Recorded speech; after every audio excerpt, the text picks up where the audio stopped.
કચ્છના ભુજની, જ્યાં કરોડોના ખર્ચે બનેલા બસપોર્ટની રોનક ખોવાઈ ગઈ છે.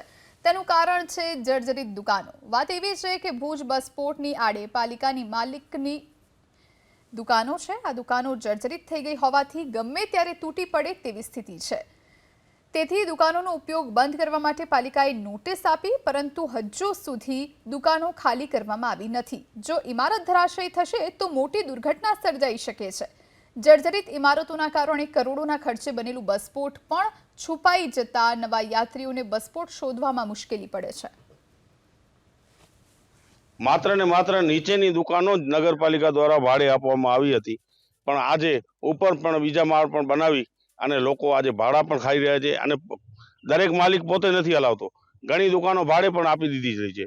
તો આવા ખરેખર નોટિસો કરતા રૂબરૂ ચીફ ઓફિસરને જઈ અને આ દુકાનોને તોડી અને બસ સ્ટેશન જે ભુજ શહેરની પ્રજાને દેખાય એ રીતે બસ સ્ટેશન બનાવે એવી અમારી માંગ રહેશે. બહારથી મિત્રો આવે છે, મને ઘણા પૂછે છે કે નવું બસ સ્ટેશન બન્યું ક્યાં છે. આવી પરિસ્થિતિ છે, નવું બસ સ્ટેશન શોધવું પડે છે. વધુમાં અકસ્માત પણ બન્યા. સમજણ એ નથી પડતી કે એવી તો કઈ તાકાત આ દુકાનદારોમાં છે કે જેઓ આ દુકાનો બચાવી રહ્યા છે. ટુરિસ્ટ ક્ષેત્રે ફરીથી આપણે કચ્છને એક નવું નજરાણું મળ્યું છે, ત્યારે બસ સ્ટેશન જેવી જગ્યા આટલો કરોડોના ખર્ચે બનેલી હોય ત્યારે તાત્કાલિક આ બાબતે કરવું જોઈએ.